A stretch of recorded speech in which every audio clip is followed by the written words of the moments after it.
recall what took the conversation that side, but there was some mention of Mahmood Ghaznavi at some point. And I said that Mahmood Ghaznavi was a brilliant military general. He was also a marauder who would come here and obviously because this place was awash in riches, and he would come and he would conquer and then go back.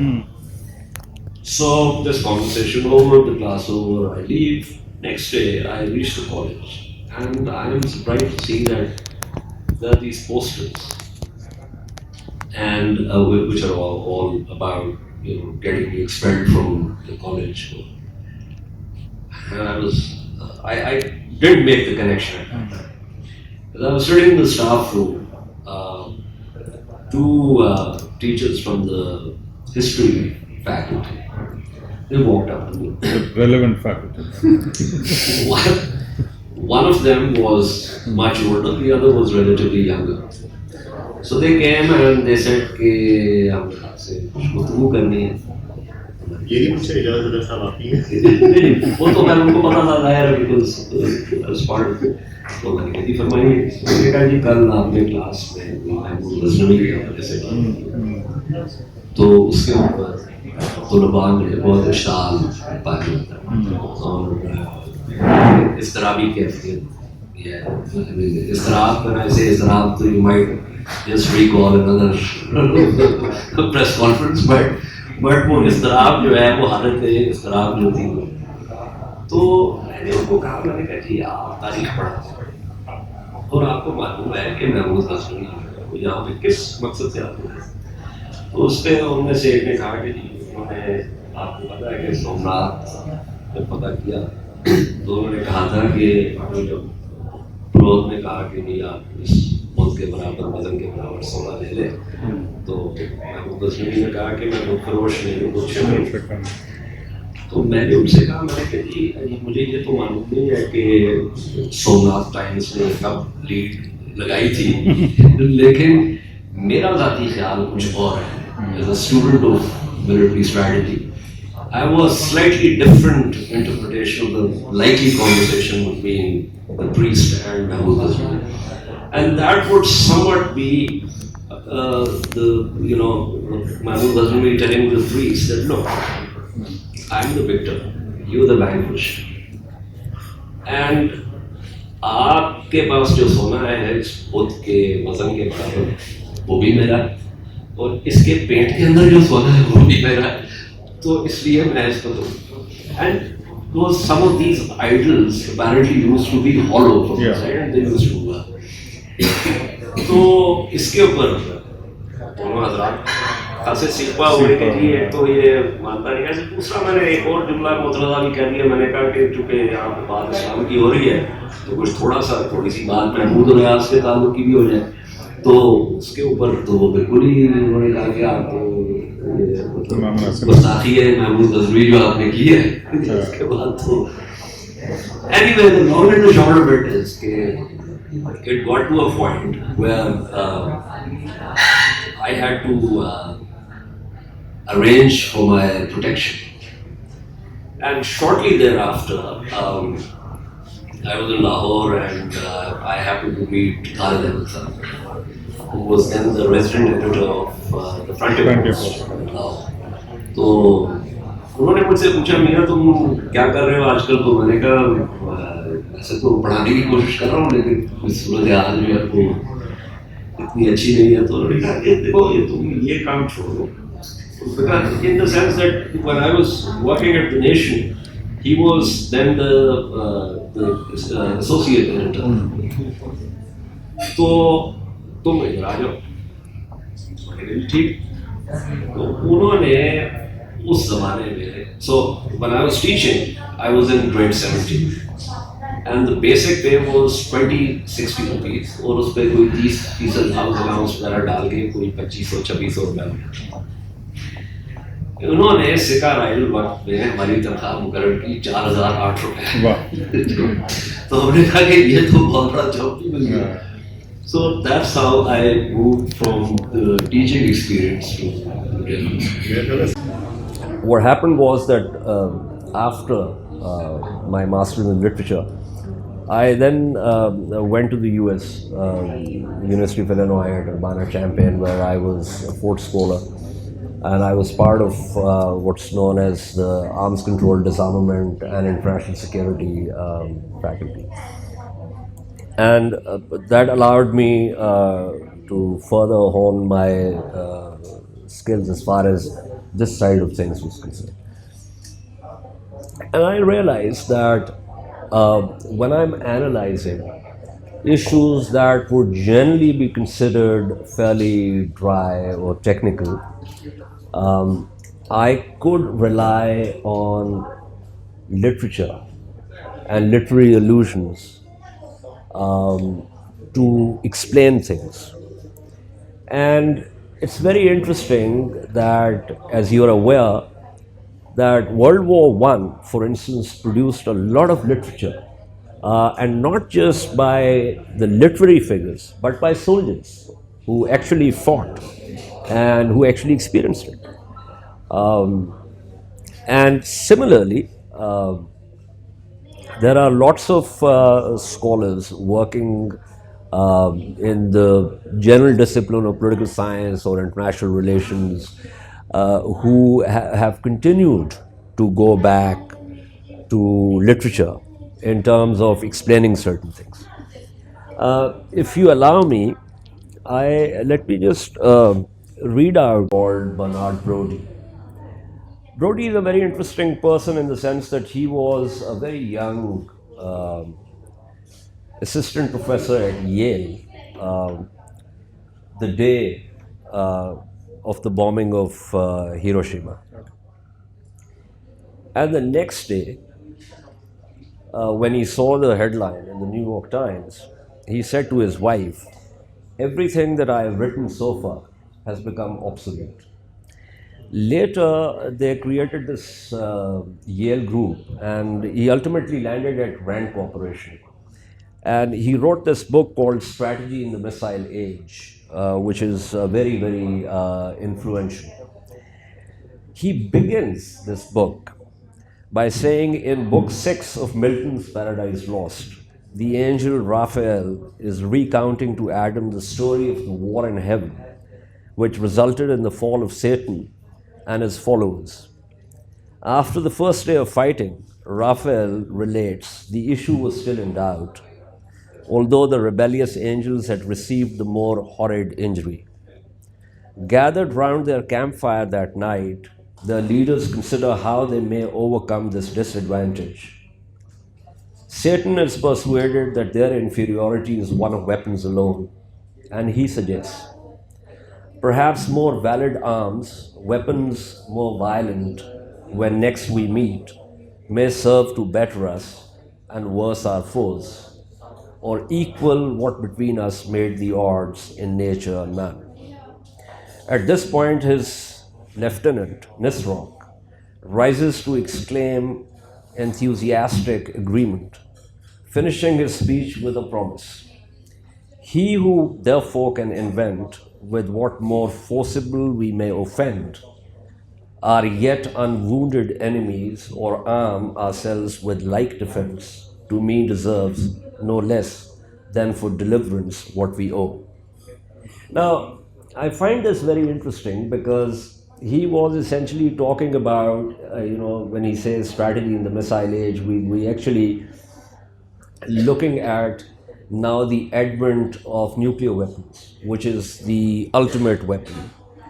And the best delivery system for this weapon is a miniaturized warhead atop a missile. And as we saw the development of a number of missiles, ballistic missiles, which the longest range as the ICBMs, also cruise missiles. So he gets the reference from the war in heaven, where the fallen angels are looking for the ultimate weapon. Similarly, I remember when I was I was reading Henry V, and it's interesting that there is this. Just hold on, holding the mic and flipping through the page. So there's this scene before the gates of Harfleur, and King Henry V uh, asks his his um, his forces and then addresses the governor. How yet resolves the governor of the town?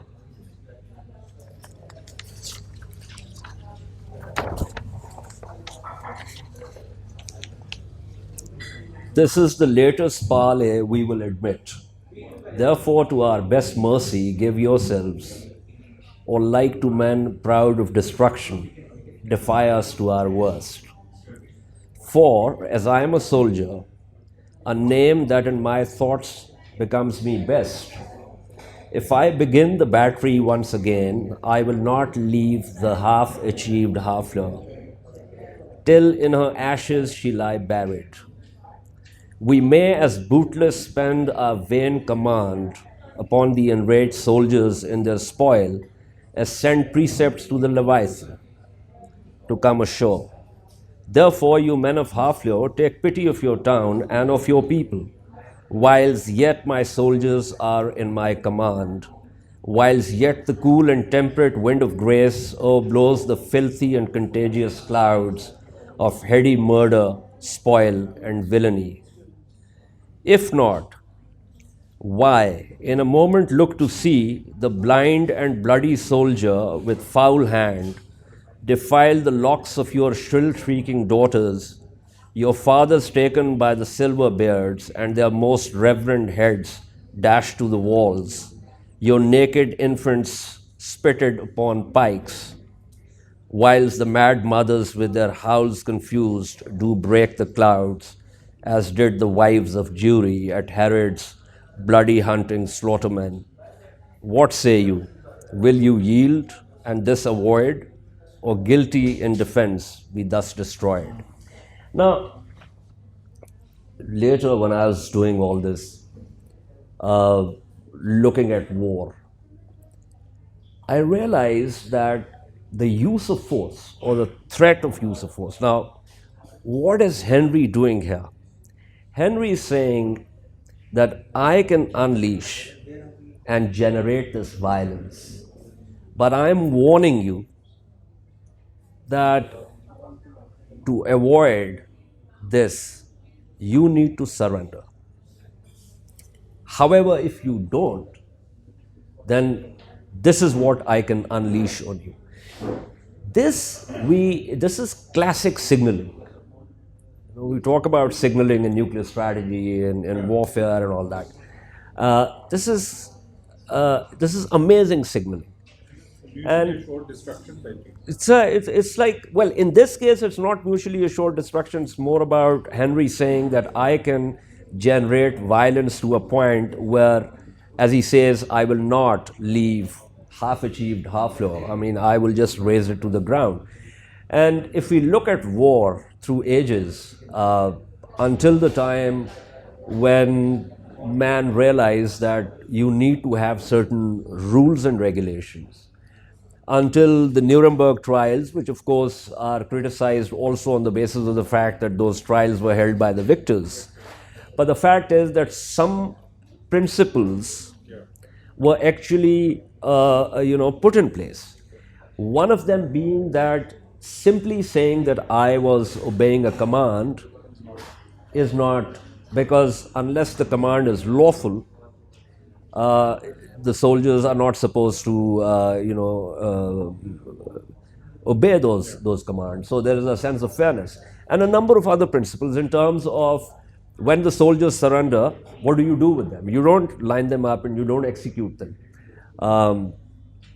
You don't do what Daenerys Targaryen did to, whatever that place was called, King's Landing, So there's so much in literature that one can rely on, even when one is talking political science or international relations or war strategies and the rest of it. that I thought, it's amazing. In fact, there's something else which I took out after I heard about this verdict, Musharraf's verdict. Not mine. Yeah, that's certainly not yours. Um, this is a great poem by Jack Gilbert, and it's called "The Abnormal Is Not Courage." And I'm not going to press the analogy, but some of these lines, I was reminded of these lines when I read para 66 of the of the judgment. And he says the Poles rode out from Warsaw against the German tanks on horses, rode knowing in sunlight with sabers, a magnitude of beauty that allows me no peace. And yet, this poem would lessen that day, question the bravery, say it's not courage, call it a passion, would say courage isn't that, not at its best. It was impossible and with form. They rode in sunlight, were mangled. But I say courage is not the abnormal, not the marvelous act, not Macbeth with fine speeches. The worthless can manage in public or for the moment. It is too near the horde's heart, the bounty of impulse, and the failure to sustain even small kindness. Not the marvelous act, but the evident conclusion of being. Not strangeness, but a leap forward of the same quality. Accomplishment, the even loyalty, but fresh, not the prodigal son, nor Faustus, but Penelope. The thing steady and clear, then the crescendo, the real form, the culmination, and the exceeding.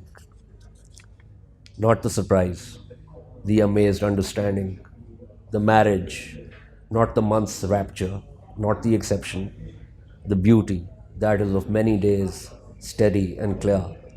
It is the normal excellence of long accomplishment. And after having done my master's in literature, that literature is not really something that you should teach formally. I mean, the reason I say this is not to denigrate literature degrees, but to say that there was a generation, for instance, my father's generation or the generation before my father's, where you could be a civil servant, you could be a doctor, you could be an engineer or a military officer, but you had some facility as far as literature was concerned. Judges as well. And judges as well. Judges at Actually what? had the facility. Now, increasingly, since we've gotten into a world where we develop expertise, and essentially, expertise is about knowing more and more about less and less, because that's what makes you an expert. Equally, there is an emphasis on interdisciplinary approach.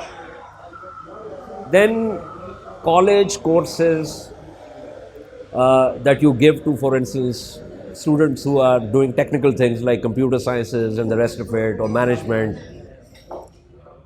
These are courses that you actually dumb down, and there is also, as you know, the concept of English for specific purposes.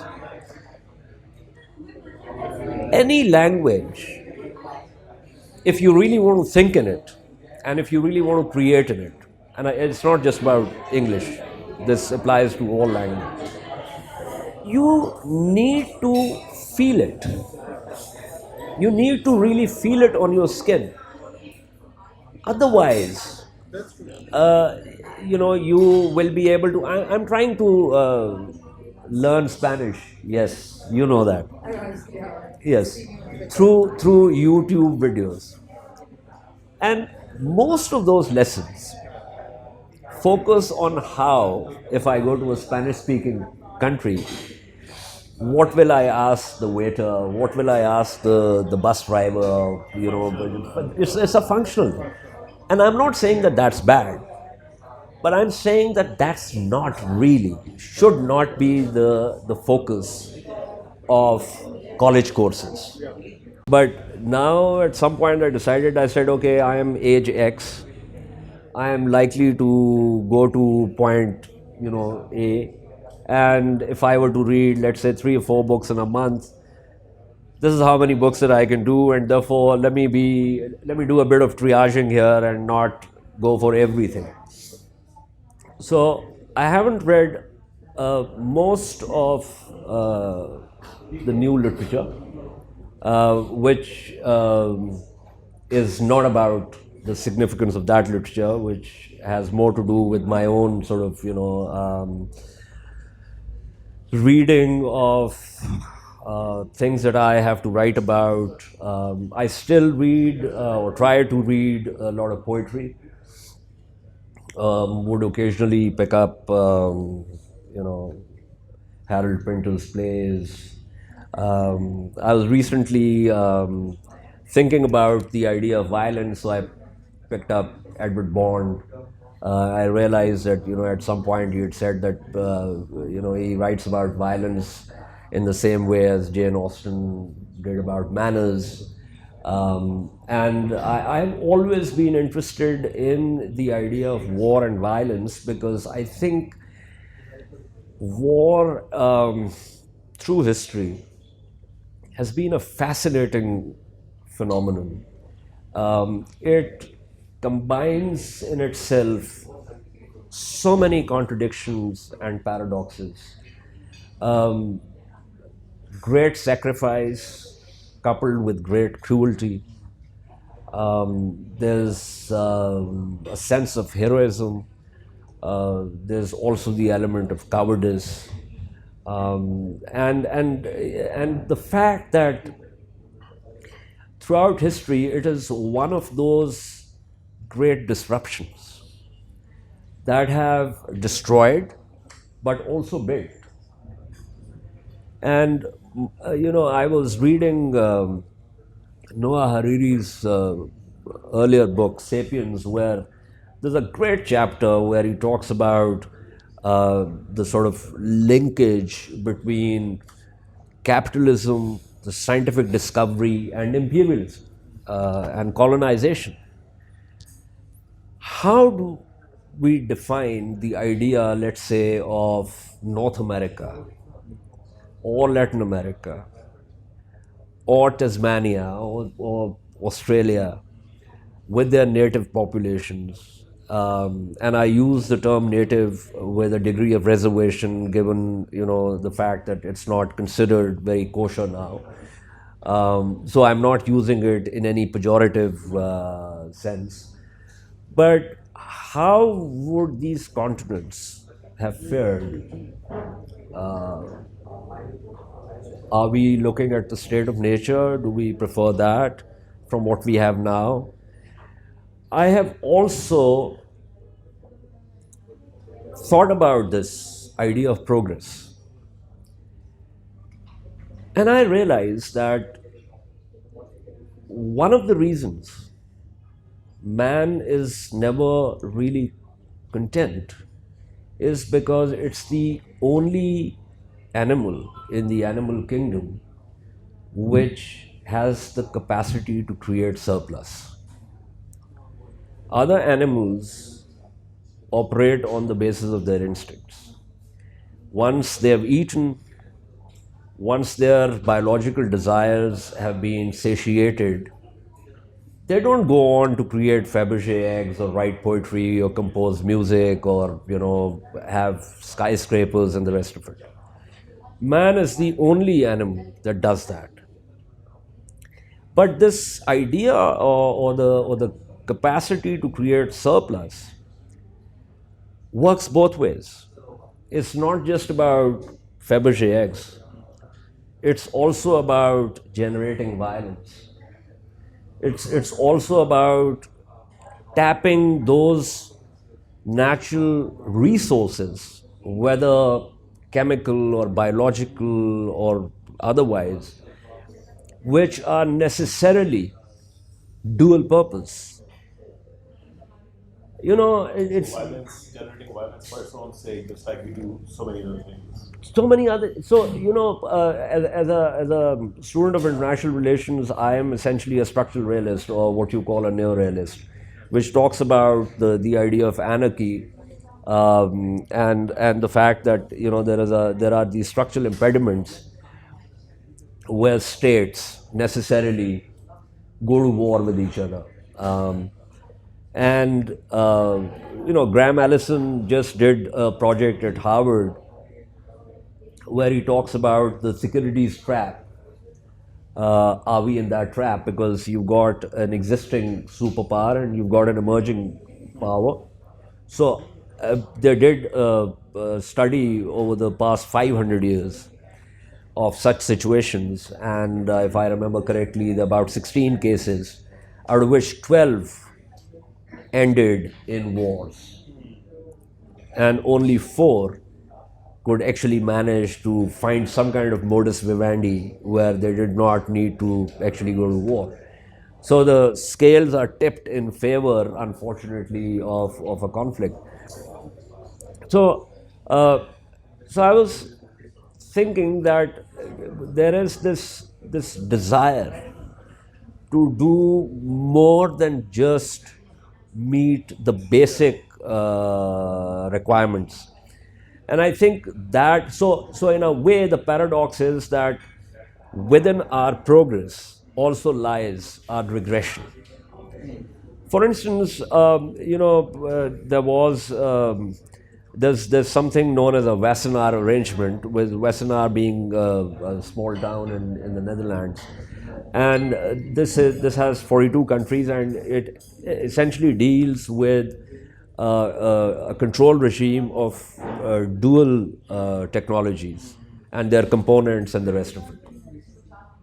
Recently, I made a presentation at the STPI annual conference on the challenge of emerging technologies. It's interesting that the kind of technologies that we are now getting into, it will be extremely difficult for us to have something along the lines of the Wassenaar arrangement. I'll just give you a small example. Some of the technologies you can separate from the civilian sphere. For instance, what we call the lethal autonomous weapons, armed drones, and the rest of it.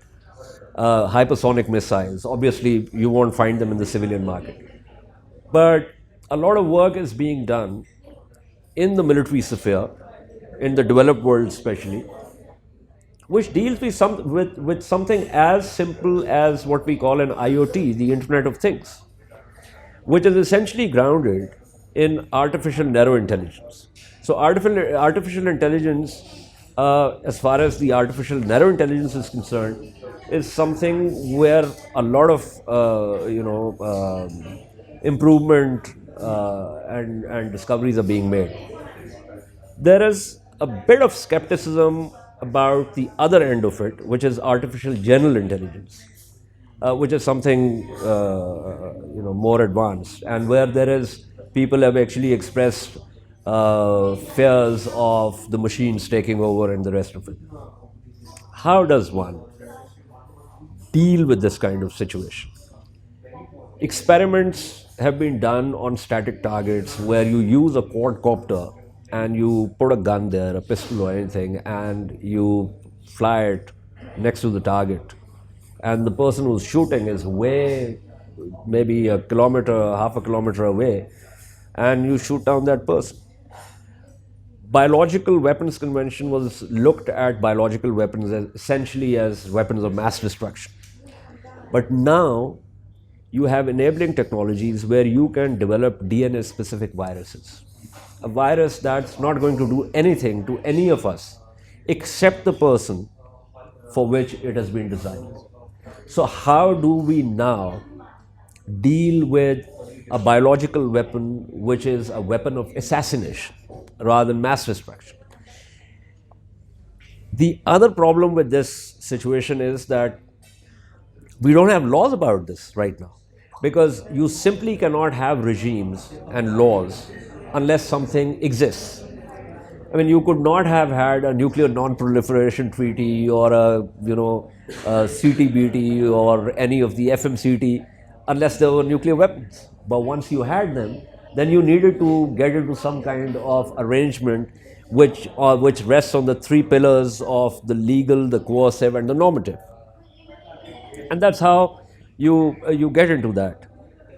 But can I, since we began with sort of my relationship with my father, um, I just want to read out a small poem which I keep reading off and on.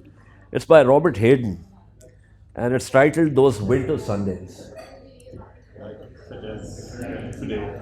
such as today. Except that today is Thursday, but it's wintry, so yeah.